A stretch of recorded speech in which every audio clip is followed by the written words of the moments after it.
Hi, everybody. This is the Baseball Hut, the amazing, spectacular, terrific, the great one, the people's champion, your host, the Hut. And of course, please subscribe to the Baseball Hut and like this video.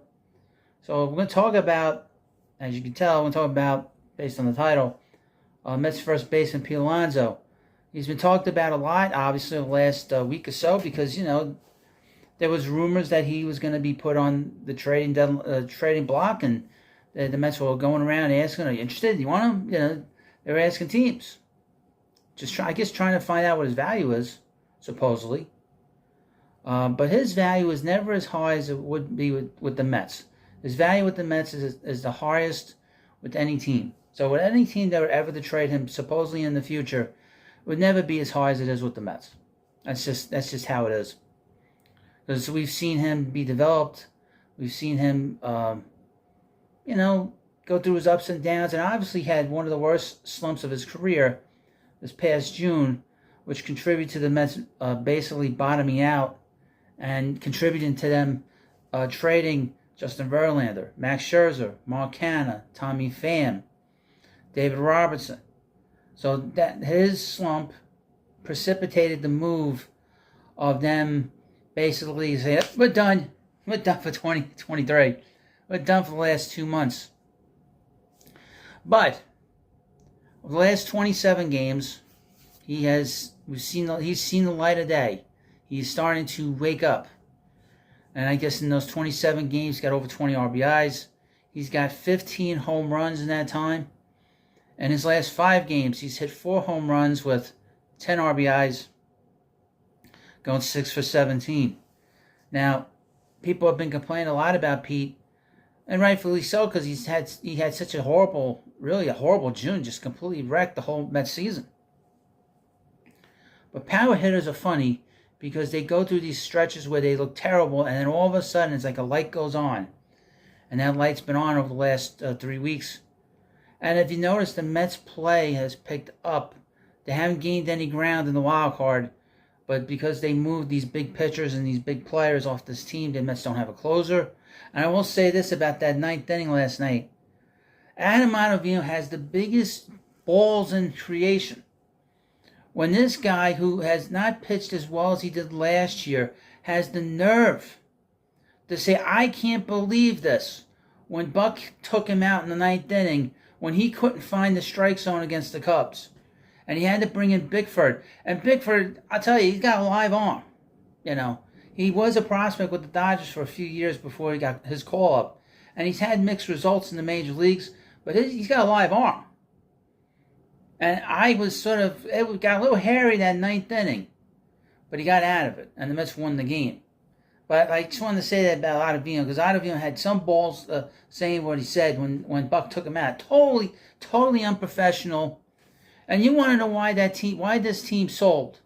It's probably because of that particular attitude, that openness and willingness to show up your manager in that spot tells you a lot about the club behind the scenes to a certain degree. That a veteran player would to show up his manager like that when everyone in the ballpark knew that he didn't have it last night. I just want to mention that, by the way. But anyway. So Pete has been on a surge. He's currently got 35 home runs and 87 RBIs. He's on pace to hit 49 home runs and driving 123 runs. He is the first Met ever, and the Hut means ever, to hit 35 or more home runs in his career with the Mets. The other 3 guys were Darryl Strawberry, Dave Kingman, and Howard Johnson. But he's the first Met to do it 4 times. That is quite the accomplishment for a team that's really not known for their power hitting. Certainly not known for hitting. And Pete's obviously on pace to drive another 100 runs. So 3 of the first 5 years, he's driven over 100 runs. He's going to finish with 123 runs batted in. And this is just with this recent search. Who knows what that number could be? Pete's got the all-time home run number for a single season, the all-time RBI number for a single season for any player. He broke 2 records that the Mets had for a long time.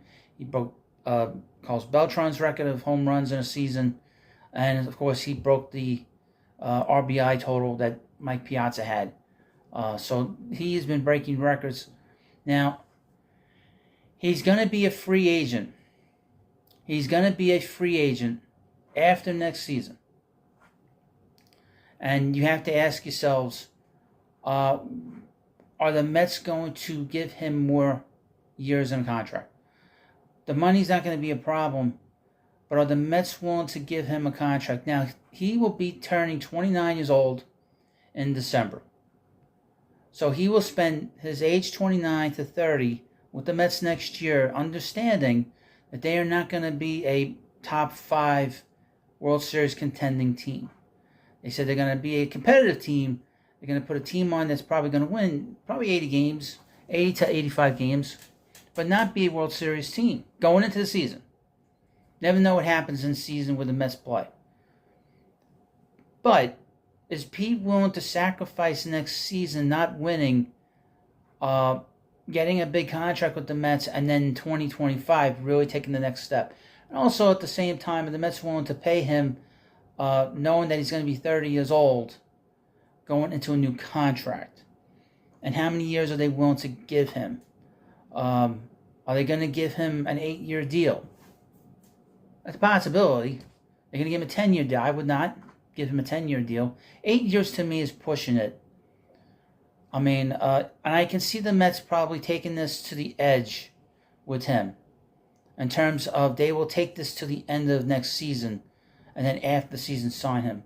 The Mets owner, Steve Cohen, said that he didn't have a problem with him playing out the whole year with the Mets, being that he would be a free agent. We saw that last year with Edwin Diaz. He had a huge season, and of course Brandon Nimmo had a big year, and they both went to free agency, and the Mets re-signed him. The Mets could do that. I don't see him signing before that. So I see them taking this to the edge and over the edge, and we'll have to sort of keep our fingers crossed. But we know from this owner that if he wants to keep a player, he'll keep a player. He wanted to keep Edwin Diaz, he kept him. He wanted to keep Brandon Nimmo, he kept him. He didn't want to keep Jacob deGrom. He let him walk, no problem. And any player that he's set his eye on, he keeps him or he signs him or whatnot. The money, I don't know what the money would be. It would be at least probably $250 to $300 million for 8 years, something like that. I haven't really thought about it, but I'm just sort of, throwing darts up against the dartboard right now, trying to figure out what the money would be. But it'd be something like that. A couple of things of note: when people talk about Pete Alonso as a hitter, the names come up, they pop up. Harmon Killebrew, Ralph Kiner, Albert Pujols. That's who Pete's comps are in terms of his power, in terms of the power numbers that he has. So when people complain about Pete, saying that he's somebody that he's not, you can always say to them, Pete is comparable to these other hitters. Jimmy Fox has been mentioned as well.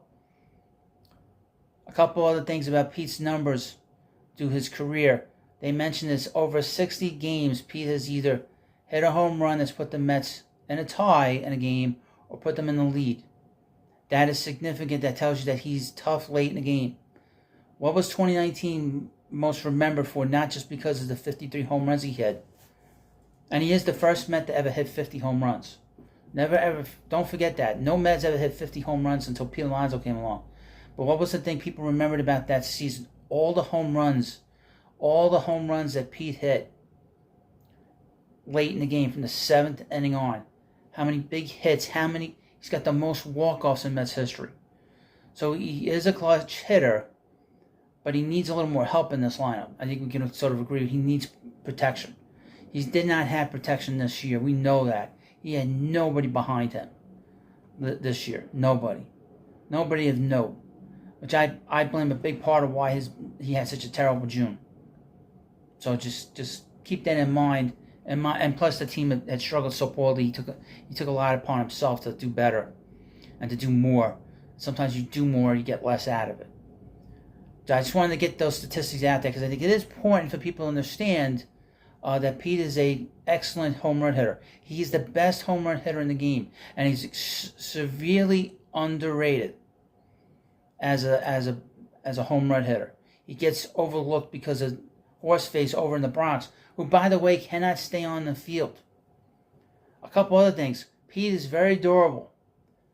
First year in the big leagues, he played 161 games. In the pandemic year, he missed 3 games. In 2021, he missed 10 games. In 2022, he missed 2 games. This year, he's missed about 10 games. Or 8 games. So he hasn't missed. He's been very durable. And he wants to get out there every game. He's out there every single day. Every single game.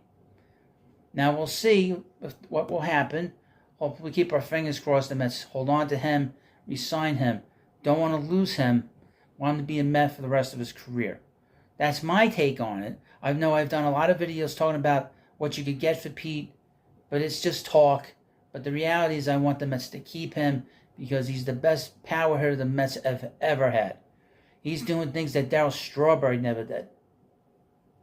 And I can't really count Piazza because Piazza was not developed in the Mets system, brought up, and was successful starting his career here. Piazza was already successful, and he came here.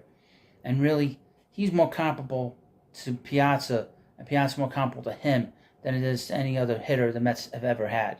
So, but Piazza was a Dodger. He started out with the Dodgers. But obviously he's a Met Hall of Famer, and in the Hall of Fame as a Met and everything else. But let me know what you think about this video. And, of course, please subscribe to the Baseball Hut. And I'll see you later.